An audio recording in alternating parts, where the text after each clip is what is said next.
That was the scene that greeted Federal Finance Minister Bill Morneau in Calgary today, where he was speaking at a luncheon. Federal policies towards Alberta have taken center stage in the province's election. UCP leader Jason Kenney says he will stand up for Alberta within the Canadian Federation, pledging to hold a referendum on equalization payments if his party wins the election.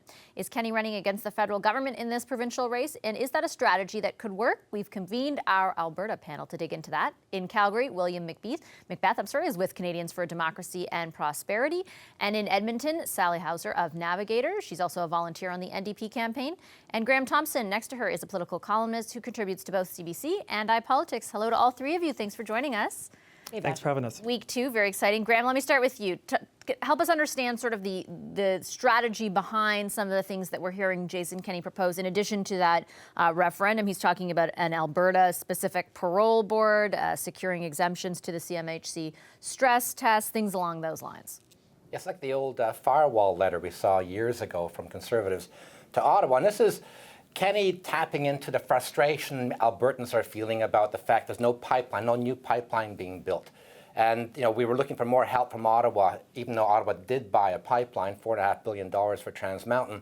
There's a feeling that not enough's being done by Ottawa to help out Alberta. We've gone through a recession. We came back, it may be slipping back into a recession. So Kenney's campaigning against Ottawa. This is something you've seen from premiers over the years. It's very popular when things are bad in Alberta to start blaming Ottawa. And of course, right now you've got Rachel Notley, relatively popular herself, but you've got Kenney trying to tie her with Justin Trudeau by saying things like, you know, Notley's good friend and ally, Justin Trudeau. It's a way to try and undermine her popular image here. But this is a strategy to go after Ottawa. It's been proven, I guess, very popular in the past in Alberta politics, and it can work very effectively. Do you think it will work effectively, William? Well, I think one of the jobs of being Premier of Alberta is to really be a champion for your province. And so far, I think Rachel Notley didn't treat Trudeau's actions against Alberta seriously enough in the beginning. She really was an ally on things like implementing the carbon tax, didn't really make that much of a fuss when we saw Northern Gateway and Energy East go by the way. So she doesn't have a great track record of being that champion for Alberta against a hostile Ottawa. And to Graham's point, it isn't just that one single pipeline. There are 2 pieces of federal legislation before the Senate right now that would be devastating for Alberta's energy sector. So I think after the next provincial election, we're really going to need someone who is a strong fighter for our province against an Ottawa that has an anti-Alberta agenda. So here's my naive question. To be fair, I've seen her, I've interviewed her here when she's here fighting Bill C-69 before the Senate. She pulled out once Trans Mountain wasn't approved. She pulled out of the increase in the carbon levy, the carbon tax that was supposed to come in later years. What is it that she came too late? Is that the criticism, or that it's not enough? I think she came too late to this party, and she trusted Justin Trudeau when he's, I think made this deal that said, look, help me with my carbon tax and you'll get a pipeline. And I think we've now seen that that deal was just not true, that Justin Trudeau does not have Alberta's energy sector at heart. And Rachel Notley, instead of fighting for right from the beginning, didn't put up much resistance to these anti-Alberta policies that came from the Trudeau Liberals since they were elected back in 2015. And even before they were in government, they were making anti-Alberta statements. Sally, is there a point there that Rachel Notley was kind of too late to the game? And do you think politically that could hurt her in the NDP in this provincial election? Well, I think that's certainly something that Mr. Kenney is falsely trying to portray. But in addition to fighting for Alberta, she has been a real tremendous advocate for the province. In addition to what you mentioned there, Vashi, going to Ottawa, First Ministers meetings, the Alberta government and Notley have also been running ads all across the country trying to build the support, outlining to people in Quebec and Ontario the importance of Alberta as that economic driver for the country. I think her record on that. There is still no pipeline, but she's committing to getting that job done. And when we talk about Mr. Kenney running against Ottawa, well, really he's not necessarily running against Justin Trudeau. He's running against himself. Some of the things that he's been on, about, transfer payments, equalization, are things that he himself was there in the cabinet making making the decision on when these decisions were being made. So really you have this situation of Jason Kenney running against his own record in Ottawa.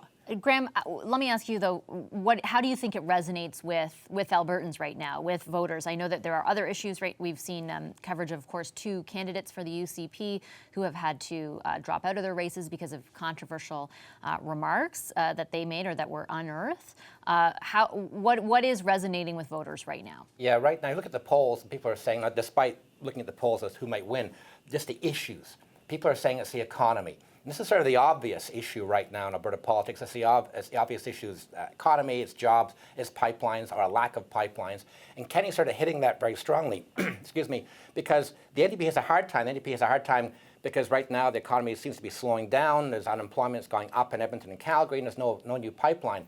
So this is an issue of leadership is what the NDP is going after. They really can't campaign on the economy. So they're going after Kenney on leadership because Notley is a strong leader. She's relatively popular in the province. The NDP might not be popular, but she is. So this is a really strong leader. They're trying to contrast that with Jason Kenney, raising questions about his socially conservative background. Then you have this issue about the people he seems to be attracting to the party. There's a long list of people before they were chosen as candidates who had questionable views, racist views. They were kicked out of the party. You've mentioned the 2 candidates in the last week have left the party because they have posted either racist views or views that seem to be sympathetic to white supremacists.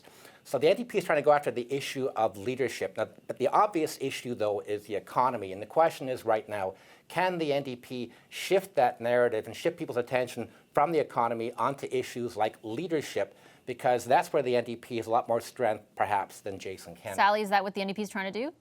You know, I don't think it's an either-or question. Rachel Notley can walk and chew gum at the same time. I don't think being good on the economy and not being, cozy with bigots are mutually exclusive. But strategically, I'm speaking from a strategic perspective, right? Like, what does the NDP want voters to be thinking about? Well, absolutely. I think when we talk about the economy, you look at, there's 2 choices here between the UCP and the NDP. And when we talk about the economy, it's not just making an announcement about blowing a $4.5 billion hole in the budget with a corporate tax giveaway.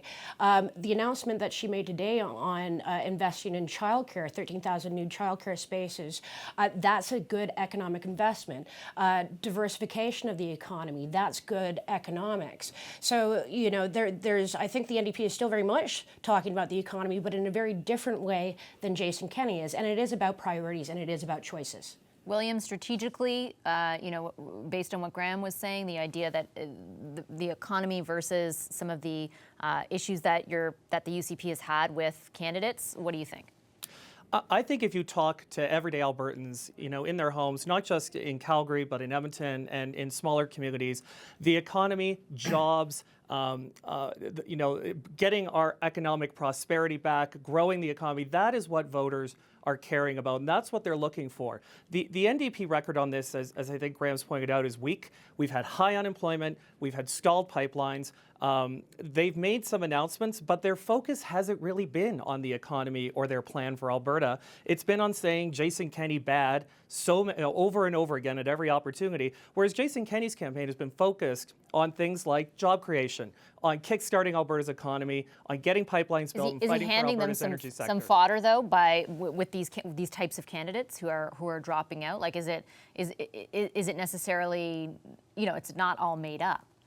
Absolutely not. But I think that in these instances, you have to look to leadership. And Jason Kenney and the United Conservative Party have always taken quick action when it's revealed if someone does not share the same values as our party, as the United Conservative Party, and as all Albertans. He has not let those candidates remain on the ballot. And I think that's what you're looking for, someone who will take quick action to fix problems when they encounter them.